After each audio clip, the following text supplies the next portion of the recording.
मित्रांनो, स्वागत आहे तुमचे आपल्या यूट्यूब चॅनलवरती.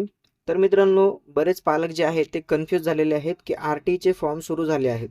आर-टीचे फॉर्म सुरू झालेले आहेत, परंतु विद्यार्थी नोंदणीचे फॉर्म जे आहेत ते अजून सुरू झालेले नाहीत. आता फॉर्म जे सुरू झालेत ते कोणासाठी सुरू झालेत ते तुम्हाला मी या व्हिडिओमध्ये सांगणार आहे. आणि विद्यार्थ्यांचे फॉर्म केव्हा भरायचे आहेत हे देखील तुम्हाला मी या व्हिडिओमध्ये सांगणार आहे. व्हिडिओ शेवटपर्यंत पहा. चॅनलवरती पहिल्यांदा असाल, चॅनल सबस्क्राईब करा. अशाच माहिती तुम्हाला भेटत राहतात.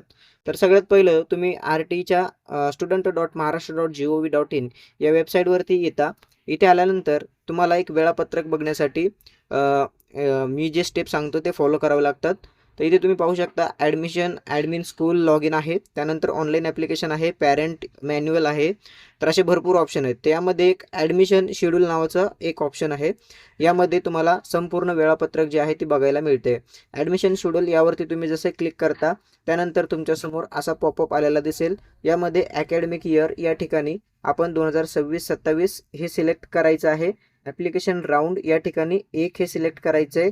सिलेक्शन लिस्ट या ठिकाणी तुम्हाला रेग्युलर सिलेक्शन यावरती एकदा क्लिक करायचं आहे. एवढं केल्यानंतर तुमच्यासमोर अशा प्रकारची एक लिस्ट आलेली दिसेल. आता यामध्ये तुम्ही कन्फ्यूज इथे होत आहात की आर-टीचे फॉर्म सुरू झाले आहेत असे व्हिडिओ यूट्यूबवरती पडलेत. आर-टीचे फॉर्म सुरू झालेत, परंतु यामध्ये काय आहे तर आर-टीची प्रवेश प्रक्रिया जी आहे ते 4 ते 5 टप्प्यामध्ये पूर्ण होते. त्यामधील पहिला टप्पा जो आहे तो आता सुरू आहे. पहिल्या टप्प्यामध्ये काय होतं तर शाळांची नोंदणी होते.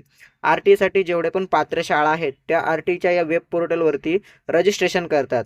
रजिस्ट्रेशन करण्यासाठी त्यांनी तारीख जी देण्यात आली होती ती 9/1/2026 पासून सुरुवात झालेली आहे शाळांची नोंदणी करण्यासाठी. तर यामध्ये शाळांची नोंदणी आता सुरू आहे. ही शाळांची नोंदणी 27 जानेवारी 2026 पर्यंत शाळा नोंदणी करणार आहेत. आता ही डेट 27 पर्यंत जी आहे ती आता एकदा वाढवून देण्यात आलेली आहे. यानंतर ही डेट वाढणार की त्यानंतर डायरेक्ट विद्यार्थी नोंदणीसाठी जे अनाउन्समेंट आहे ती केली जाणार की आणखी काय होणार हे आपल्याला अनाउन्समेंट आल्यानंतर समजेल. आणि आपल्याला ज्यावेळेस त्याचं अनाउन्समेंट आलेली समजेल त्यावेळेस व्हिडिओच्या माध्यमातून सर्व पालकांना माहिती देण्याचा प्रयत्न मी नक्कीच करेल.